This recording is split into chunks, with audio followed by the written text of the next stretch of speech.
Irak coba untuk main terbuka, coba untuk berbeda dengan wakil Asia lainnya, tapi ternyata hasilnya malah jauh dari harapan 4-1 Zal. Ya akhirnya putus juga ya rekor positif yang diraih sama tim-tim dari Asia. Dan memang Norway buat tim yang standarnya udah lama banget ya, ini kita lihat standar generasi emas mereka walaupun belum di level 100% permainannya, tapi gua rasa arahnya udah makin jelas lah kalau ini bukan tim yoyo atau tim yang cuma numpang lewat doang di hajatan bola dunia kali ini. Tim yoyo mah PSIS. Ya. Terus. Ini bukan cuma numpang lewat, dan ini menurut gue ya kalau ngomongin underdog yang paling punya potensi buat mengejutkan ya ini dari komposisi pemain pengganti juga mereka selalu siap, kayak Oscar Bob itu kan emang opsi cadangan mereka di pertandingan tadi siap ngasih dimensi berbeda gitu. Jadi gue rasa dari outfield player mereka semua udah oke banget kecuali kipernya, karena gue masih seperti sebelum game gue bilang kipernya adalah aspek paling lemah yang dimiliki oleh Norway di turnamen. Ya iya, kalau numpang lewat mah Gerardo. Iya. Mas Aryo, gue mau nanya ini Mas Aryo soal peran Odegaard Mas Aryo. Kan sebenarnya nggak begitu kelihatan ya perannya, tapi tadi di statistik dia pemain kedua yang paling banyak coverage area. Gimana Mas menurut Mas? Iya, dia banyak pergerakannya cukup nge-cover banyak area gitu. Yang terakhir dicoba juga kelihatan seperti itu gitu. Walaupun memang nggak ngasih assist atau bentuk apapun. Di itu dia ngegolin lupa lawan Maroko dia ngegolin. Tapi di sisi permainan dia ikut terlibat terus gitu. Jadi pengalir bola lah dari belakang, dari depan. Komposisi tengahnya tetap dia yang megang gitu loh. Walaupun mungkin nggak ada end produknya, nggak ada bentukan assist ataupun gol gitu. Tapi involvement di gamenya tetap megang peran penting. Sama tadi yang gue bilang di awal, mereka punya cukup banyak strategi yang berbeda untuk bisa dijalanin. Kalau lo mentok, lo kan pasti dengan gaya yang berbeda. Masukin pemainnya yang tipe nusuk. Tadi makanya begitu Oscar Bob masuk kan, mereka nggak nge-wings terlalu jauh lagi kan. Triarson nggak terlalu di ujung, terus Inusa juga nggak terlalu di ujung. Tapi mereka coba takin ke dalam. Nah itu yang kadang-kadang justru ngasih dimensi yang berbeda ke Norway-nya. Ya, Lengkap kan, dari sisi strategi sih. ya di dua pertandingan ini kan dua tim ya Senegal sama Norwegia. sama Irak. Dua-duanya sama-sama ngelawan dan bikin secara pertandingan jadi seru. Tapi kan secara hasil jadi kelihatan naif tuh mereka. Menurut lo itu justru blunder gak buat mereka jalan sebagai tim yang lebih lemah? Untuk segi blunder ya kalau konteksnya peringkat 3 terbaik ya. Karena kita praktisnya mikir Prancis adalah favorit buat finish di juara utama gitu, dan persaingannya peringkat 2 dan ketiga. Tapi kalau ngomong rugi ya rugi banget buat persaingan macam Senegal dan juga macam Irak. Permainan seperti itu bikin mereka kebobolan porsi golnya segitu banyak. Ya itu pasti mereka punya PR besar di sisa pertandingan 2 yang akan mereka hadapin. Dan menurut gue ini bakal jadi salah satu grup yang paling sengit ya. Ini udah terbuka peringkat 1 dan 2-nya Prancis. Walang sangit. Peringkat 1 dan 2-nya, dan gue justru konteksnya menariknya buat peringkat 1 dan 2-nya sih, Mbak, ketimbang 3 dan 4-nya. Karena bayangkan kalau tadi game kayak Prancis Senegal bisa nyiptain begitu peluang disia-siain.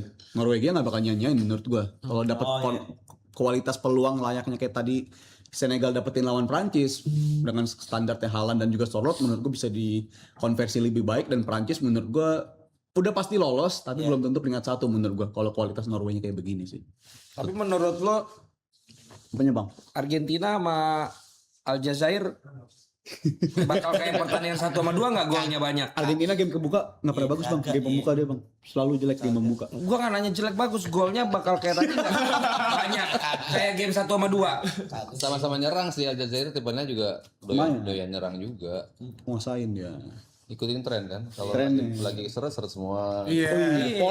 Polanya enggak, kemarin polanya ada yang ngaco. Yang terakhir. Banyak gitu Bang. Oh, Spanyol. Yang lain kan ada golnya. Semua. Tapi ada golnya. Yang gue tanya kan bukan serinya. Iya. Ada golnya enggak? Pasti ada sih, 21 Bang. sih bisa ya. 21, Seberapa banyak golnya gitu ya? Iya, maksudnya kayak ini kan 2 pertandingan lebih dari 2 gol. Subur-subur semua. Bisa Bang. Masih mempengaruhi mata kalau misalnya nggak ada gol kan kita ngantuk. Rusia. Kayaknya banyak gol nih. Semua kan pada nonton nih banyak gol nih. Menurut lu berdua gimana? Bisa Bang. Bisa. Sama-sama ngegolin bisanya. Tipe-tipe terbuka juga. Argentina bukan nggak ada celah untuk dilewatin, dan Aljazair punya peluang untuk bisa ngegolin juga. So, kalau dia kebobolan, Argentina makin kebuka. Jadi lebih kansnya tuh lebih banyak golnya daripada Argentina menangnya ya. Enggak, kesimpulannya begitu kan? Probabilitasnya begitu. Lebih banyak Tapi menang. kemungkinan golnya daripada Argentina menangnya karena di pertama Argentina sering nggak menang. Sering nggak menang. 3 edisi terakhir nggak pernah menang. Nah. Di laga pembuka tuh. Ya mungkin kali ini dia menang. Nah. Itu pun menangnya bakal tipis apa enggak? Nah, bisa 2-1 juga ya. sih bisa sih harusnya ya. Selisih 2 gol gitu nggak bisa ya? 2014 tuh imbang. 14 tuh apa menang tipis ya? 2 edisi terakhir berarti kalau nggak salah. 18 mereka kan 21 ya, ketahan Islandia tuh satu sama. 2022 kalah. Dua kalah sama Arab Saudi. Tapi kan mereka statusnya juara dunia. Coba di breakdown. Ahnya apa? Coba cari cocokologinya ya, bentar ya. Hah? Sorry. Ada orang. Menang kayak Bang 2-0 sih Bang. Oh gitu. Tetap di Lu bawah. kan hari ini kan ngebom mulu nih. Iya, gua Bang. Mungkin kali ini lu bener. Iya. Bang. Kalau salah jadi sama aja Bang. Udah siap. Bola. Udah siap. Maksudnya salah gitu. Tadi kan bapaknya kan lu nggak lucu. Siapa tahu nih momen lu. Nggak lucu salah juga gitu Bang. Lu jangan diterusin lah. Gue mau nolongin lu tapi makin terjerembab. Kirain mau keluar jok salah. Orang yang di belakang Mas Aryo nggak ditanya-tanya katanya. Enggak dia emang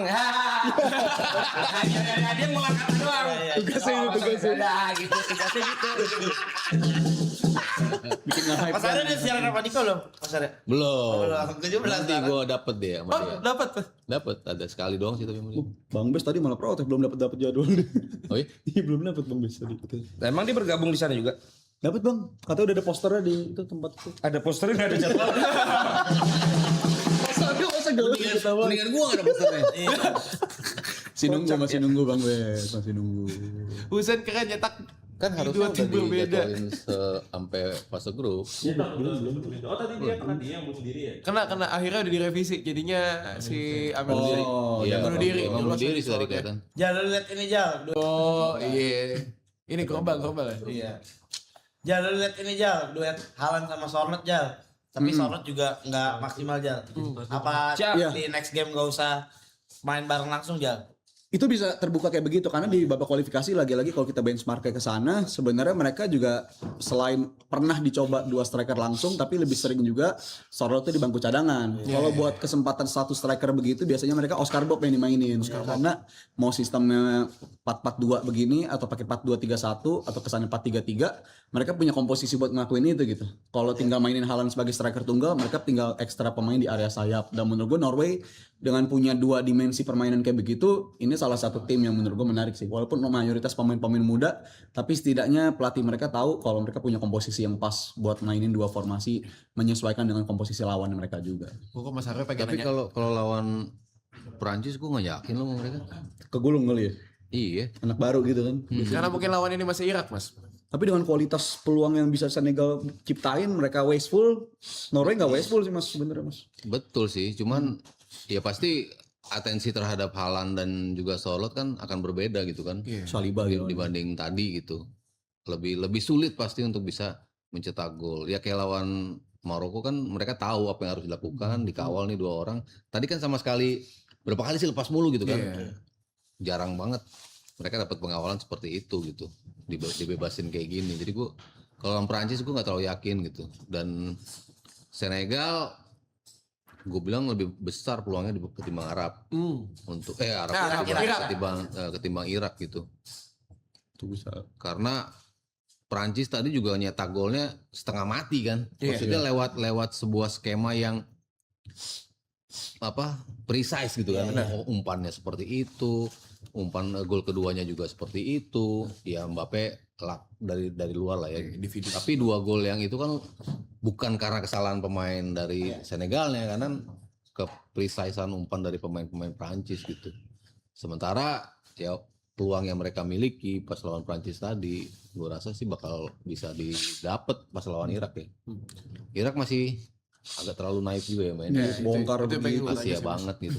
4-1 sayang sih kalau 4-1 tapi oke lah. Tapi kalau misalnya mereka main bertahan sebenarnya masih bisa ngelawan gak sih? Karena sebenarnya kan Norwegia tadi lu udah bahas Mas sebenarnya nggak punya kreativitas yang terlalu oke gitu. Cuma ngadain Odegaard aja sebenarnya di tengah. Tadi kalau golnya yang betul-betul open play bagus nggak ada kan? Iya sebenarnya. Di Norwegia kan lebih ke kesalahan Irak gitu kan. Iya. Sementara yang tadi gue bilang kalau lawan si Senegalnya nggak salah gitu, tapi kesempurnaan dari umpan-umpan pemain Prancis gitu. Kalau Irak tadi ya banyak kesalahan sendiri, kiper salah. Tadi pas ada crossing gitu, Haaland kok bisa lepas. Ada 2 orang di situ. Terus yang gol keberapa tuh? Kedua apa? Corner Ketiga? satu lagi. Corner ya. Corner, Iya, set itu juga piece. dari corner.